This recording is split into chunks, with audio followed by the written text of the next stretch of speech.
முன்னாள் ஜனாதிபதி மஹிந்த ராஜபக்சவுக்கு இப்போது சிக்கல் நிலை ஏற்பட்டிருக்கின்றது. கிட்டத்தட்ட 10 வருடங்களாக அதுவும் தன்னுடைய சொத்து விவரங்களை வெளிப்படுத்தாமல் ஏய்ப்பு செய்து வந்த காரணம் நாளையோடு நிறைவடைகின்றது கொடுக்கப்பட்ட காலக்கெடு என்றும், இதன் பின்னர் அவரை 7 வருடங்கள் சிறையடைக்கக்கூடிய தண்டனையை வழங்கக்கூடிய அளவுக்கு அவர் மீது குற்றங்கள் இருக்கின்ற அடிப்படையிலே இப்போது லஞ்ச ஊழல் ஒழிப்பு ஆணைக்குழு வெளிப்படுத்தி இருக்கின்றது.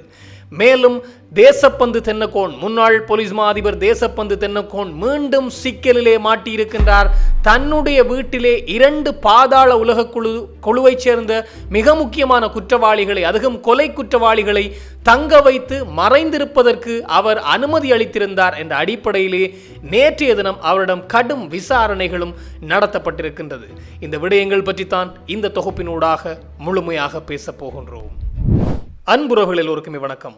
மஹிந்த ராஜபக்ச, முன்னாள் ஜனாதிபதி மஹிந்த ராஜபக்சவினுடைய சொத்து விவரங்கள் சார்ந்த அறிக்கையிடலை அல்லது சொத்து விவரங்கள் சார்ந்த அறிக்கையை லஞ்ச ஊழல் ஒழிப்பு ஆணைக்குழுவிலே முன்னிலைப்படுத்த வேண்டும் என்ற உத்தரவு பிறப்பிக்கப்பட்டிருந்தது. இந்த உத்தரவானது கடந்த 2015ஆம் ஆண்டே பிறப்பிக்கப்பட்டு விட்டது. ஆனால் மீண்டும் ஒரு முறை லஞ்ச ஊழல் ஒழிப்பு ஆணைக்குழுவினரால் அதாவது கடந்த 23ஆம் திகதி, கடந்த மாதம் 23ஆம் திகதி இந்த உத்தரவு பிறப்பிக்கப்பட்டிருந்தது.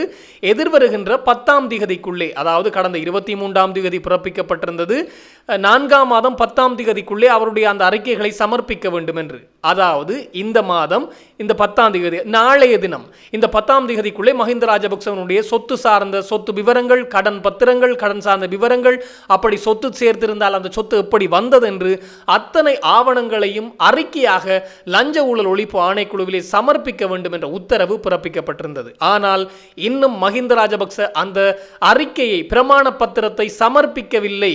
எனவே நாளைய தினம் ஒரு சம்பவம் காத்திருக்கின்றது என்ற அடிப்படையிலான தகவல்கள் வெளியாக ஆரம்பித்திருக்கின்றது. குறிப்பாக முன்னாள் ஜனாதிபதி மஹிந்த ராஜபக்ச ஜனாதிபதியாக இருந்த 2010 முதல் 2015க்கு இடைப்பட்ட காலத்திலே பல சொத்துக்களை சேர்த்திருக்கின்றார் என்ற ஒரு குற்றச்சாட்டு ஒன்று முன்வைக்கப்பட்டு அது சார்ந்த வழக்குகளும் விசாரிக்கப்பட்டு வந்தது. அந்த குற்றச்சாட்டிற்கிணங்க அவருடைய சொத்து விவரங்களை அவர் முன்னிலைப்படுத்த வேண்டும். அதுவும் சொத்து சார்ந்து எப்படி அந்த சொத்து வந்தது, அந்த சொத்தை எப்படி அவர் சேர்த்தார், அந்த சொத்து வருவதற்கான காரணங்கள், அந்த சொத்து அறிக்கைகளை சமர்ப்பிக்க வேண்டும். கடன் பத்திரங்கள், வங்கியிலே இருக்கக்கூடிய சேமிப்புகள் என்று அத்தனையுமே மஹிந்த ராஜபக்ச சமர்ப்பிக்க வேண்டும் என்று 2015ஆம் ஆண்டு காலப்பகுதியில், இன்றைக்கு ஒரு 10 வருடங்களுக்கு முன்னர் லஞ்ச ஊழல் ஒழிப்பு ஆணைக்குழு மஹிந்த தரப்புக்கு கடிதம் அனுப்பியிருந்தது. ஆனால் இன்றளவும் அந்த விடயத்தை மஹிந்த செய்யவில்லையாம். இதனால் தான் இந்த மாதம் 10ஆம் திகதி, நாளைய தினத்திற்குள்ளே அதனை சமர்ப்பிக்க வேண்டும் என்ற கடுமையான நிபந்தனை விதிக்கப்பட்டிருந்தது. ஆனால் மஹிந்த ராஜபக்ச இன்னும் அதனை செய்யாததால் லஞ்ச ஊழல் ஒழிப்பு ஆணைக்குழு சட்ட நடவடிக்கைகளுக்கு தயாராகி வருவதாக சொல்லப்பட்டிருக்கிறது. இதிலே லஞ்ச ஊழல் ஒழிப்பு ஆணைக்குழு சார்ந்து குறிப்பிடப்பட்டிருக்கிற விடயமானது, மஹிந்த ராஜபக்சவுடைய பிரமாண பத்திரத்திலே சொத்து சார்ந்த விவரங்கள் இருக்க வேண்டும். அத்தோடு அவருடைய கடன்கள் சார்ந்த, அவர் பெற்றுக்கொண்ட கடன்கள், கொடுக்கல் வாங்கல் என்ற அத்தனை சார்ந்த விவரங்களும் இருக்க வேண்டும். வங்கியிலே இருக்கின்ற சேமிப்புகள் சார்ந்த விவரங்களும் இருக்க வேண்டும் என்று சொல்லப்பட்டிருக்கின்றது. அத்தோடு சொத்து இருந்தால் அந்த சொத்தை எப்படி அவர் ஈட்டினார், எப்படி அந்த சொத்தை பெற்றுக்கொண்டார் என்ற விவரங்களும் இருக்க வேண்டுமாம். அப்படி அந்த சொத்தை அவர் எப்படி பெற்றுக்கொண்டேன் என்பதை சொல்ல தவறினால், அல்லது அந்த விடயத்தை அந்த பிரமாண பத்திரத்திலே குறிப்பிட தவறினால் மஹிந்த ராஜபக்சவுக்கு 70 லட்சம் வரையிலான தண்டப்பணமும், சட்ட ரீதியாக 70 லட்சம் வரையிலான தண்டப்பணமும் 7 ஆண்டுகள் சிறை தண்டனையும் விதிக்கக்கூடிய அளவிற்கு மிக மோசமான விளைவு இது என்பதை சுட்டிக்காட்டியிருக்கிறது லஞ்ச ஊழல் ஆணைக்குழு. ஆனால் இன்றளவும் மஹிந்த அதனை சமர்ப்பிக்கவில்லை. அதான் மிக முக்கியமான விடயம். அதான் எப்படி மஹிந்த யோசிப்பார், எந்த சொத்தை நான் சமர்ப்பிக்க முடியும் என்றுதான் மஹிந்த யோசிப்பார். காரணம், அவர்களுக்கு திரும்புகின்ற இடமெல்லாம் சொத்து. இலங்கையினுடைய 4வது பணக்காரர் என்று கூட எல்லோருமே பேசி வந்தார்கள் மஹிந்த ராஜபக்சவை. அந்த அளவிற்கு சொத்து இருக்கின்றது. ஆனால் அவர் எந்த சொத்தை சொல்கின்றார்கள்? இந்த லஞ்ச ஊழல் ஒழிப்பு ஆணைக்குழு என்ற ஒரு சந்தேகத்திலேயே கிட்டத்தட்ட 10-11 வருடங்கள், அதாவது 10 வருடங்களாக இந்த விடயத்தை அவர் சமர்ப்பிக்கவில்லை. இன்னும் நாளைய தினத்திற்குள்ளே சமர்ப்பித்தாக வேண்டும். இன்னும் அவர் சமர்ப்பிக்கவில்லை என்றுதான் சொல்லப்பட்டிருக்கின்றது. அதிலும் லஞ்ச ஊழல் ஒழிப்பு ஆணைக்குழு இன்னும் ஒரு கடுமையான நிபந்தனையை கொடுத்திருக்கின்றார்கள். இந்த 10 வருடங்களாக கொடுக்கப்பட்டு வந்த கால அவகாசம் இந்த 10ஆம் திகதிக்கு பிறகு கொடுக்கப்படாது. இந்த 10ஆம் திகதிக்கு முன்னர் எல்லாத்தையும் அவர் சமர்ப்பிக்க வேண்டும், இல்லையேல் அவர் மீது கடும் நடவடிக்கை எடுக்கப்படும் என்பதை லஞ்ச ஊழல் ஒழிப்பு ஆணைக்குழு சொல்லியிருக்கின்றது. இனிமேலும் நாங்கள் அவருக்கு கால அவகாசம் கொடுக்க மாட்டோம், காலக்கெடு விதிக்கப்படாது. இந்த 10ஆம் திகதி, அதாவது நாளைய தினம்தான் இறுதி நாள் என்பதை சொல்லியிருந்தார்கள். இன்னும் அது சமர்ப்பிக்கப்படவில்லை என்பதனால் கொஞ்சம் பதட்ட நிலைகள் நிலவ ஆரம்பித்திருக்கின்றது தென்னிலங்கையை பொறுத்தவரையிலே. மேலும் இந்த முன்னாள் பொலிஸ்மா அதிபராக இருந்த தேசப்பந்து தென்னக்கோன், இவரை பொலிஸ்மா அதிபர் என்றும் சொல்லலாம், இலங்கையின் பாதாள உலக குழுவின் தலைவன் என்றும் சொல்லலாம். அந்த அளவுக்கு மிக மோசமான செயல்பாடுகளை இந்த பொலிஸ்மா அதிபராக அவர் இருந்த காலகட்டங்களில் செய்திருக்கின்றார் என்பதுதான் மிக முக்கியமான விடயம்.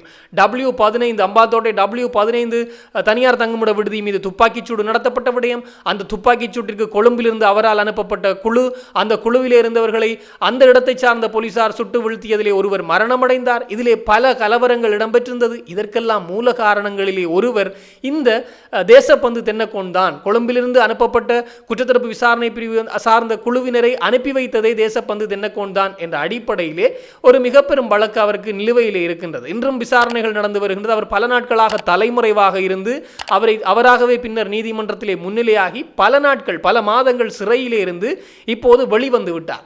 மீண்டும் இன்னும் ஒரு சர்ச்சையிலே சிக்கிவிட்டார் தேசப்பந்து தென்னக்கோன்.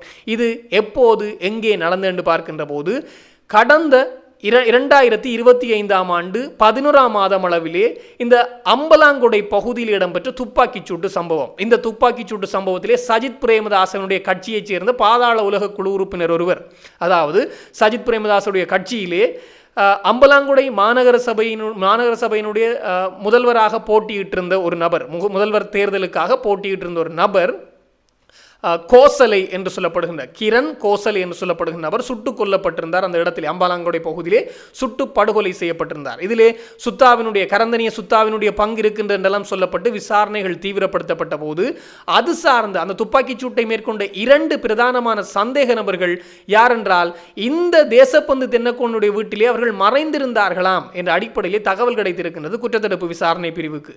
இதற்கிணங்க எந்த செய்திகளிலும் இது பெரிதாக வரவில்லை என்பதுதான் மிக முக்கியமான விடயம். ரகசிய தகவலாக இந்த விடயம் வெளிவந்திருக்கின்றது. நேற்றைய தினம் 8ஆம் திகதி தேசப்பந்து தென்னக்கோனிடம் இந்த குற்றத்தடுப்பு விசாரணை பிரிவினர் 1 மணி நேரங்கள் விசாரணைகளை நடத்தி இருக்கின்றார்களாம். இந்த விசாரணை எதற்காக என்றால் அந்த கிரண் கோசல என்று சொல்லப்பட்ட அந்த சஜித் பிரேமதாசனுடைய ஐக்கிய மக்கள் சக்தி கட்சியைச் சேர்ந்த அந்த உறுப்பினர், அந்த நகரசபை தேர்தலிலே போட்டியிட்டிருந்த அந்த மாநகர சபை தேர்தலுக்கு போட்டியிட்டிருந்த அந்த உறுப்பினருடைய கொலை சம்பவம் சார்ந்து, கோசலையினுடைய கொலை சம்பவம் சார்ந்து அதனுடைய பிரதான சந்தேக நபர்கள் 2 பேர் கண்டியிலே உள்ள இந்த முன்னாள் பொலிஸ்மா அதிபரான தேசப்பந்து தென்னக்கோனுடைய வீட்டிலே தான் மறைந்திருந்தார்களாம் பல நாட்களாக. அவர்களுக்கு அடைக்கலம் கொடுத்து உணவு கொடுத்து அத்தனை வேலையும் இந்த தேசப்பந்து தென்னக்கோன் தான் செய்திருக்கின்றார் என்பது மிக முக்கியமான விடயமாம். எனவே இந்த ரகசிய தகவல் கசிந்ததன் காரணமாகத்தான் இப்போது தேசப்பந்து தென்னக்கோன் கடும் விசாரணைகள் நடத்தப்பட்டிருப்பதாகவும் அந்த 2 சந்தேக நபர்களையும் கைது செய்வதற்கான அடுத்த கட்ட நகர்வுகளை இப்போது போலீசார் மேற்கொண்டு வருவதாகவும் சொல்லப்பட்டிருக்கிறது. எனவே இந்த கோசலை, அதாவது சுட்டுக் கொல்லப்பட்ட கோசலை ஒன்றும் சாதாரண ஒரு நபர் அல்ல. சஜித் பிரேமதாசனுடைய பாதாள உலக குழு உறுப்பினர் என்று சொன்னதற்கு காரணம் அந்த கோசலையும், அதாவது கிரண் கோசலை சுட்டுக் கொல்லப்பட்ட அந்த நபரும் பாதாள உலக குழுக்களோடு நேரடியாக தொடர்படாவிட்டாலும் பாதாள குழு உறுப்பினர்களோடு ஒரு தொடர்பிலே இருந்தாராம். தன்னுடைய கெத்தை அந்த ஊரிலே காட்டுவதற்காக, தன்னுடைய அரசியல் செல்வாக்குகளை நிலைநிறுத்திக் கொள்வதற்காக பாதாள உலக குழுக்களோடு அவர் மிக நெருங்கிய தொடர்புகளை பேணி வந்திருக்கின்றாராம். பாடா போடா நண்பராக அவரெல்லாம் இருந்திருக்கின்றாராம். இதனால் அதற்கு எதிரான குழுவான இந்த கரந்தனிய சுத்தாவினுடைய நெருங்கிய வட்டாரங்கள் இவரை கொலை செய்திருக்கலாம் என்பதுதான் இதுவரையில் இருக்கின்ற தகவல். எனவே இப்போது அதற்குள்ளே தேசப்பந்து தென்னக்கோனும் உள்ளே வருகின்றார் என்பது மிக முக்கியமான விடயம். எனவே தேசப்பந்து தென்னக்கோனுடைய வழக்குகள் என்பது மிக பெரும் வழக்குகள். அதிலும் இந்த 2021 இந்த 2022 ஆட்சி கவிழ்ப்பு போராட்டத்தின் போது இடம்பெற்ற போராட்டங்களை அடக்குவதற்காக கடுமையான செயற்பட்டிருந்தார். அதுவும் அமைதியான வழி போராட்டங்கள் இடம்பெறுகின்ற போது அந்த அமைதி வழி போராட்டத்தின் மீது மஹிந்த ராஜபக்சவுடைய குண்டர்கள் தாக்குதல்களை மேற்கொண்டிருந்தார்கள். அந்த தாக்குதலை மேற்கொள்கின்ற போது அதனை தடுக்க தவறினாராம் இந்த தேசப்பந்து தென்னக்கோன். அதுவும் அந்த உத்தரவு பிறப்பிக்கப்பட்டு அவர்கள் தாக்குதல்களை நடத்துகின்ற போது வேடிக்கை பார்த்து கொண்டிருந்தார்கள், எந்த உத்தரவையும் பிறப்பிக்காமல் என்ற அடிப்படையிலே தேசப்பந்து தென்னக்கோன் மீது இன்னும் ஒரு வழக்கு இருக்கின்றது. அதோடு இந்த W15 தனியார் தங்குமிட விடுதி மீது தாக்குதல் நடத்தப்பட்ட விடயம், இப்படியான பல வழக்குகள் இருக்கின்ற போது இப்போது அடுத்த வழக்காக இந்த விடயம் வருகின்றது. இப்போது விசாரணை அளவிலே இருக்கின்றது. எதிர்வருகின்ற நாட்களிலே இது உறுதியானால் அவர் கைது செய்யப்படலாம் என்பதும் செய்தியாக வெளியாகி இருக்கின்றது. பொறுத்திருந்து பார்ப்போம். நாளைய தினம் மஹிந்த சார்ந்த விடயம், அதாவது மஹிந்த சார்ந்த சொத்தறிக்கைகள் சமர்ப்பிக்கப்படுமா? நாளை இறுதி நாள். சமர்ப்பிக்கப்பட்டால் மஹிந்த தப்பி விடுவார். சமர்ப்பிக்கப்பட்டாலும் அந்த சொத்து எப்படி வந்தது ஒரு விசாரணை இருக்கின்றது. அவர் சமர்ப்பிப்பாரா என்பதையும் பார்க்கலாம். அதே போன்று தேசப்பந்து தென்னக்கோன் விடயமும் எப்படி நகரப்போகின்றது என்பதை பொறுத்திருந்து பார்ப்போம். இது தொடர்பாக இன்னும் பல தகவல்கள் வருகின்ற போது உடனுக்குடன் தெளிவுபடுத்த நானும் தயாராக இருக்கிறேன். இன்னும் ஒரு தொகுப்போடு சந்திக்கலாம். உங்களிடம் விடைபெறும் நான் என்றும் உங்கள் அன்பின் ஈழன். வணக்கம்.